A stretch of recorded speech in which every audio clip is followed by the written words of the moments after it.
This is a video I am making as a plea to the whole world, especially believers in the whole world. In the last 10 to 11 years, I have been in hiding because of my life and that of my children. But the suffering has come to an extent where I have to speak out. It's been like 2 steps forward and 10 steps backward. My whole ordeal started when I converted to Christianity. I used to be a Muslim somewhere in the northern part of Nigeria. I'm going to be coding a lot of my languages for security reasons. But anyone that is out there who is ready to help will understand why I am doing that. I was married with 4 children. Along the line, I was married for over 10 years and I had 4 children.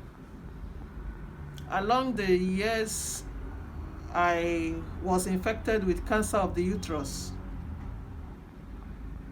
It went on for many years of pain, and I can't describe it. I just want to make this video as short as it can.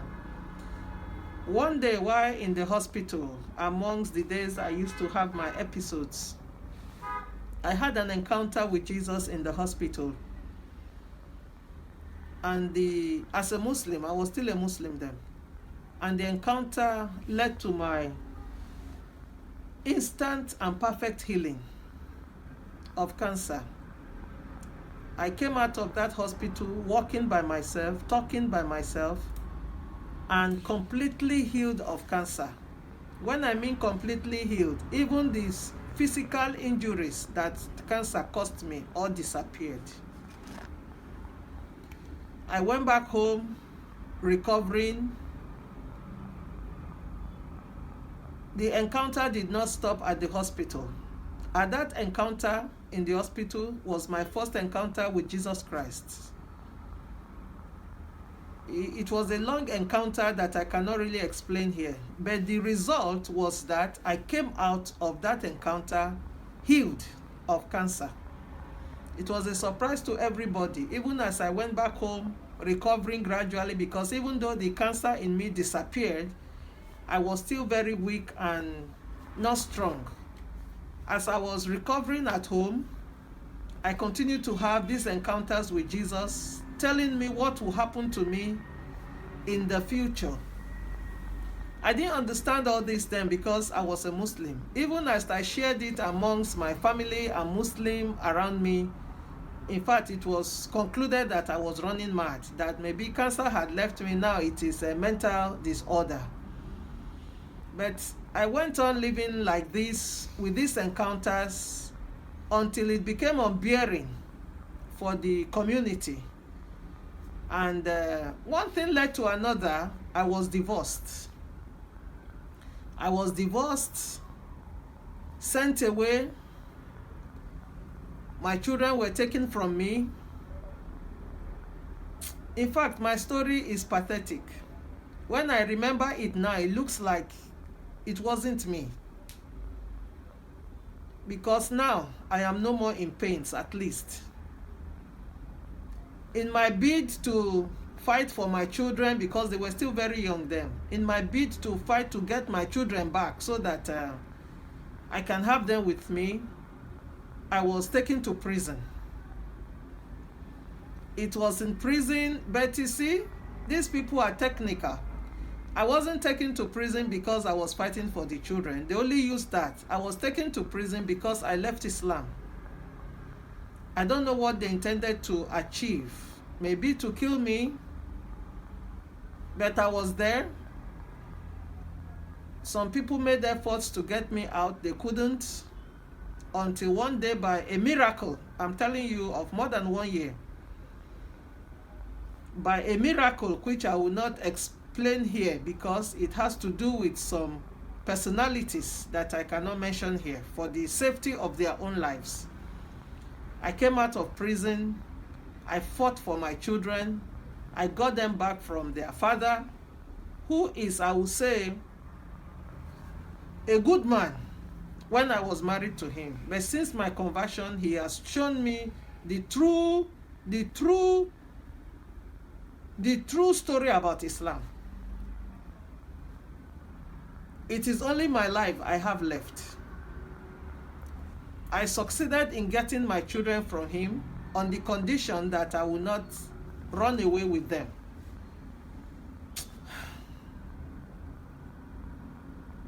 Because we had a court case where these children chose me against him.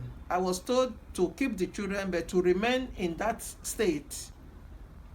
But even as I remained in that state, I started going to church. I forgot to inform you. In prison, I got the revelations that made me to really convert to Christianity. I gave my life to Christ after I came out in one of the Full Gospel Business Fellowship Men International. I think there's a group like that. I gave my life to Christ in one of their meetings. Those that led me to Christ, one or two of them are still alive. After I came out, fought for my children, I got them, I started to live in that same state under very stiff persecutions, suffering. Their father is so rich, but because the children chose to stay with me, he abandoned them for me, though the court tried to make him give stipends for them, but he refused. As I started going to church, the children started following me to church also. You know, within that community, it was offensive for them. Then their father came up that because I'm taking them to church, he would want to give out my daughters in marriage. Then my daughters were between ages 9 and 6 or 7. 10, 6 or 10, 5. The two daughters I have. This was a big battle I could not stand. Outside the persecution of hunger, danger, children were not going to school without being mocked and all that. With this new option for him to take my children and marry them out, I prayed so much that God had to give me a revelation to run away to a certain place where I am speaking from right now. I ran away with my children overnight, without money, nothing. Even where the Lord directed me to go to is a place I have never been in my life. I have never been there in my life. But I obeyed the revelation because I believe it was better than where I am. And I took these children and we ran away. Unfortunately, even though we came here by revelation, it was like the persecution continued. We are in and out of homes, sometimes homeless, hunger. The children develop sicknesses of head traumas, kidney issues. I've been battling with all this in the last 4 or 5 years that we have been in this state. I cannot really do much because I'm still protecting my children. As I speak with you now, their father is still looking for them, especially my girls. You know, for a man of his caliber, it is a slap to him that I went away with his children, they are going to church and all that and all that.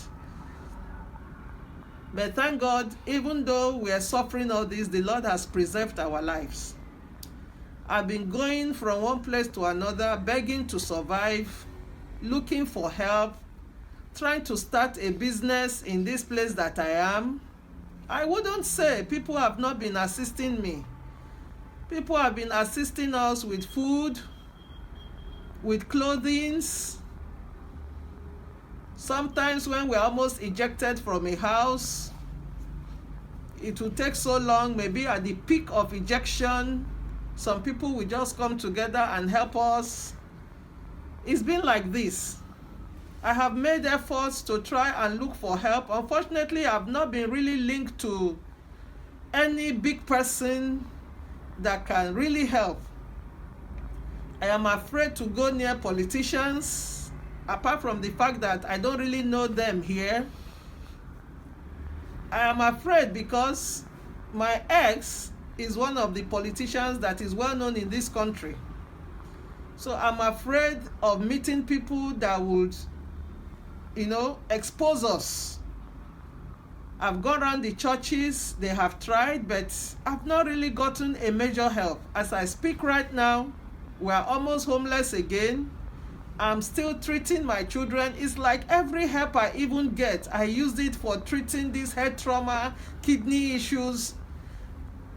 I mean, people are even tired. There was a pastor I met once who advised me to allow these children to go back to their father so that their father can take care of them, so that they will practice Islam and be free. But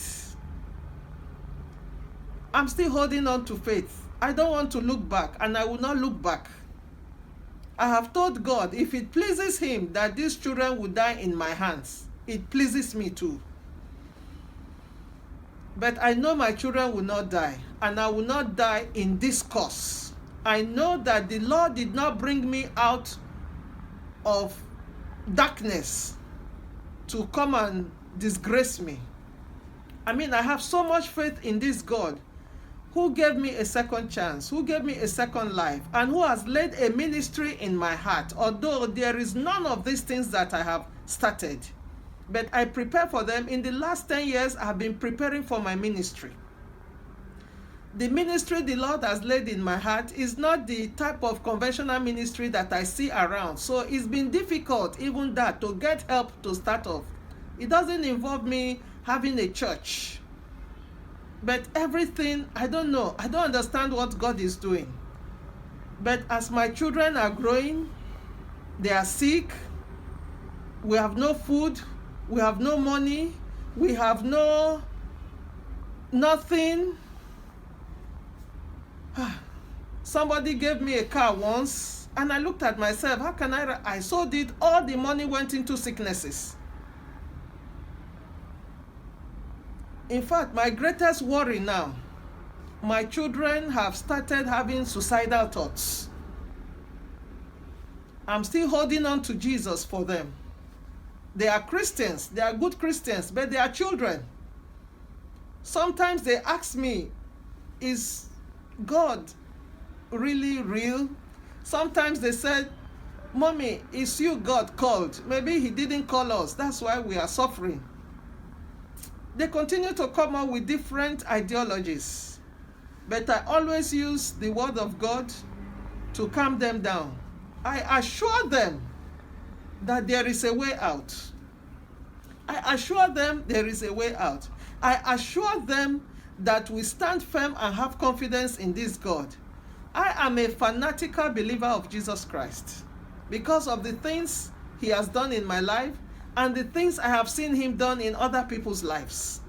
So I have no doubt, I am assured that I will get out of this, even though it is 10 years. When I tell my children that when God promised Abraham a son, to the time he gave him the son was 25 years.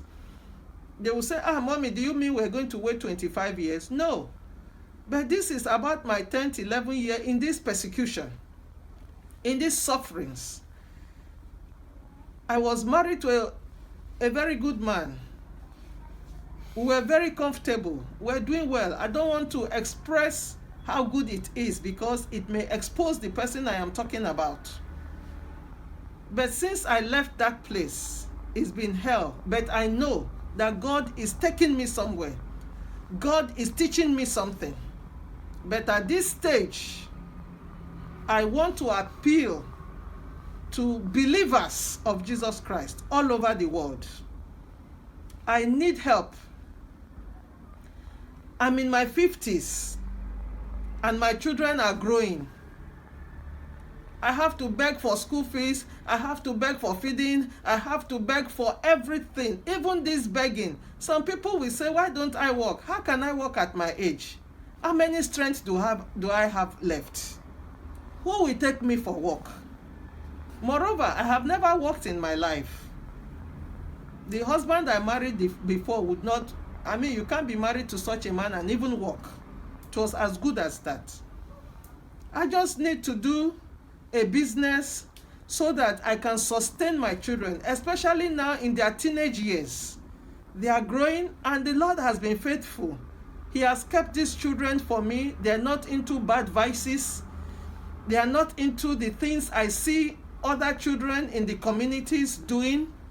I don't know how they became so good, but you know, when the suffering is too much and children are growing, I am afraid. That is why I have decided to come out to appeal to believers, especially believers of Jesus, to help me. Sometimes I sit and I look at myself. From the time I was in my 40s, I started this journey. Now I'm in my 50s, and I don't know what God is saying. I don't know what God is saying. He has promised me, He has assured me, and I hold on to the promises in His word. But I need help. I know that God will never come down from heaven to do anything again on earth. He will use men. He will use women. He will use His sons and daughters. That is why I am appealing. I have to disguise this way because I don't still feel safe to come out openly and do this. I need help. I'm not asking for too much. I just need something to be doing so that I can care for my children. So that I can care for their education. I can care for their health. I can make them to be good citizens, to be good human beings. At least give them a childhood, an adulthood that will help them. That's all I'm asking. I'm not asking for ostentatious wealth. I just want to work with my hands so that I can help my children to find themselves.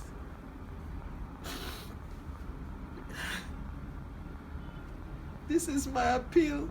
This is my appeal. I don't know how else to do this. I don't know how. I don't know what to do. I don't know what to do.